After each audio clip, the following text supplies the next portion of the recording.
Sea to Sky Farm is in two locations, here at where Waddle Creek meets the ocean at Big Basin Redwood State Park, and then also up in Bonnie Doon, which is about 20 minutes south of here.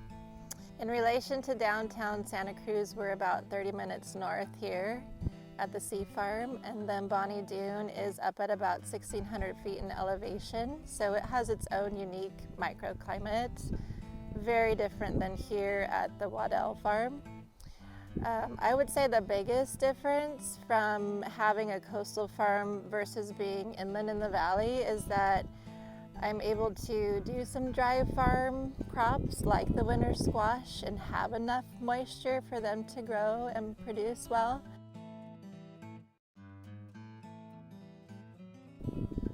My husband, my sons, and I all love the ocean and surf.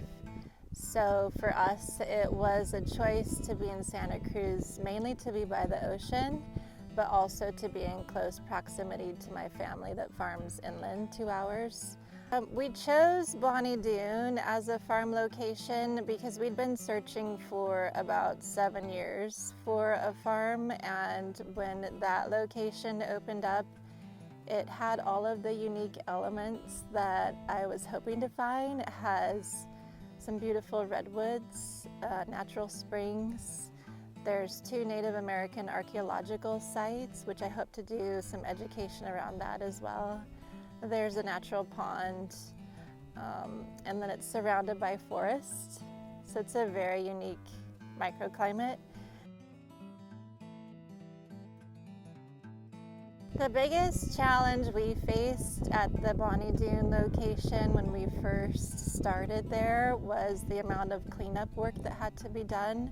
It was a solid 5 to 6 months of cleaning up some very large areas of weeds and invasive species as well.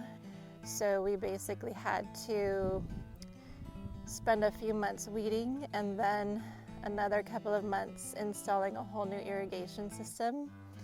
And we were also facing at that time from January through May, that was the spring of 2019, and there was a lot of rain. And so there were multiple times that I got the tractor stuck trying to get to a place where we could farm in our first season, but just dealing with nonstop rain. I think the coastal environment here, especially in Santa Cruz and the community, is very supportive. I'd say Bay Area as well is very supportive of organic farms and farmers, and so having that community support, and so it makes it, that much easier to, I think, break into the marketplace.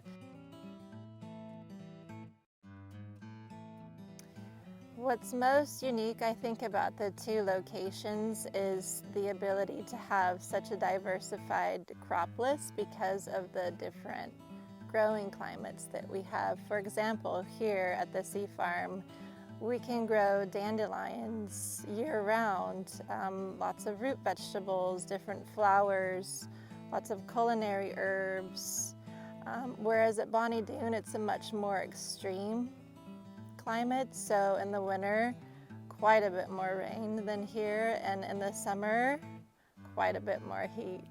So there we can grow crops like sweet potatoes that love heat, blueberries that can withstand a harsh winter, and then other heat-loving crops like peppers, pumpkins, cherry tomatoes, other tomatoes. The list goes on and on.